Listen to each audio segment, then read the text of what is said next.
Bill O'Reilly here, Thursday, December 16th, 2021. You are listening to the O'Reilly Update. Here's what's happening across our nation. Inflation causing financial misery for millions of Americans. Crime in San Francisco spiraling out of control.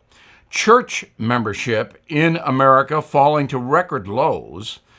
And the shopping deal at the grocery store may be a thing of the past. Also ahead, Hillary Clinton still wants to be president. But first, researchers at the University of Pennsylvania say surging inflation will cost most U.S. households about $3,500 this year alone. Economists urging families to allocate 7% of their income to increased costs. The high prices disproportionately hurt poor people, of course, who spend most of their money on necessities like gas, groceries, utilities. Experts predicting it will cost Americans 50% more to heat their homes this winter. Unbelievable. Residents in San Francisco taking drastic measures to protect their cars. Drivers now leaving their windows down when parking so criminals don't smash the glass trying to break in. Local police say that action will increase theft and allow homeless people to sleep in the vehicles. Car robberies in San Francisco up 32%, increasing 750% in popular tourist neighborhoods like Fisherman's Wharf. Why would anyone go to San Francisco? The percentage of Americans belonging to a house of worship, a church, dropping below 50% for the first time on record. A new poll from Pew says 29% of people in the USA have no religious affiliation at all. That's up from 19% a decade ago.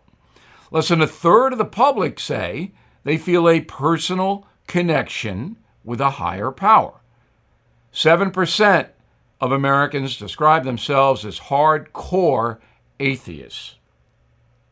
A new survey from one poll says 55% of adults will stop going to the grocery store mostly. They're going to have groceries delivered or pick them up curbside. Local supermarket sales down 20% since COVID hit. Inflation also causing shoppers to buy food in bulk at places like Costco, Walmart, or on the net. Price of meat, by the way, up 20% compared to last year. In a moment, don't look now. Hillary Clinton is making plans. Right back. The Untitled Chapter Foundation is making the holidays brighter for the families of our nation's fallen heroes. For many of these families, the holidays are a tough reminder of the sacrifice their heroes made for us. Tunnel to Towers is giving away a home a day from now through New Year's Eve during their season of hope. With each mortgage-free home, the foundation is delivering on its promise to do good and never forget. For some of these families, they have the comfort of knowing they can stay in the home where they can make precious holiday memories. For families in a new home, they're creating memories they'll cherish forever. And it's all possible because of you. Please support America's greatest heroes and their families.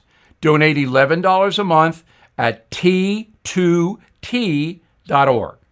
That's T2T.org.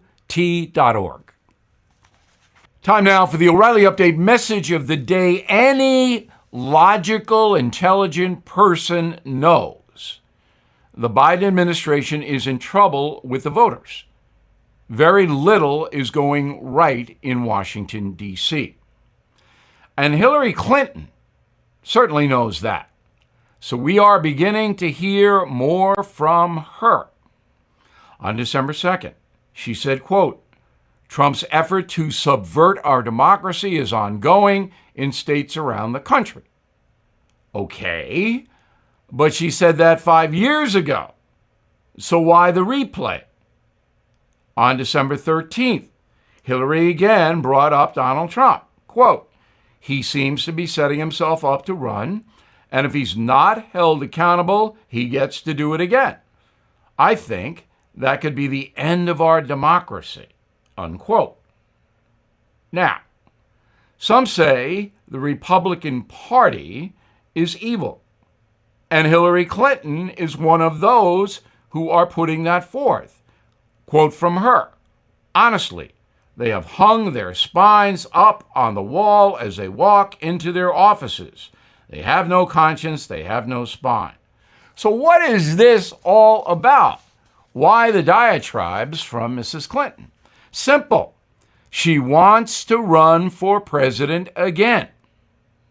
In 2016, Donald Trump got 304 electoral votes, Hillary 227, but she beat Trump in the popular vote by 3 million thanks to California. So she's stewing. She believes that she can beat Donald Trump. And she knows that Joe Biden and Kamala Harris are on the ropes. So here she comes. Hillary Clinton senses acute weakness in her own party. And she looks around and doesn't see a lot of competition outside of Biden and Harris, and we discussed that they are in trouble. On the Democratic roster, there really isn't anybody else. So it is very possible that Hillary Clinton and Donald Trump may meet again in the 2024 presidential campaign. Can you believe this?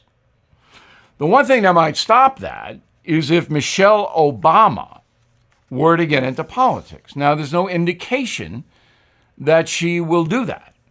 But if she did, that would change everything. But here's the problem for Mrs. Obama. If she does start to move in the political direction, that signal will severely damage the Biden administration, of which she is a supporter, and so is her husband. In fact, some people think Barack Obama is really running the country.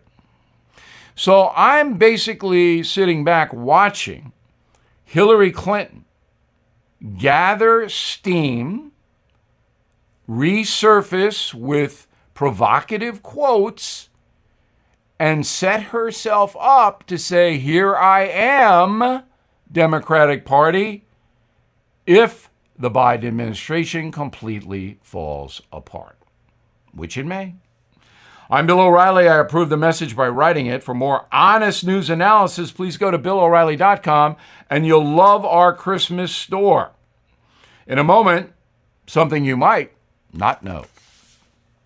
Are you looking for your next investment? Bill O'Reilly here. There are 8 reasons to look at the NRIA Real Estate Development Fund. Stable monthly cash flow payouts with double-digit targeted bonus returns. They strategically develop in lower-risk, high-demand neighborhoods.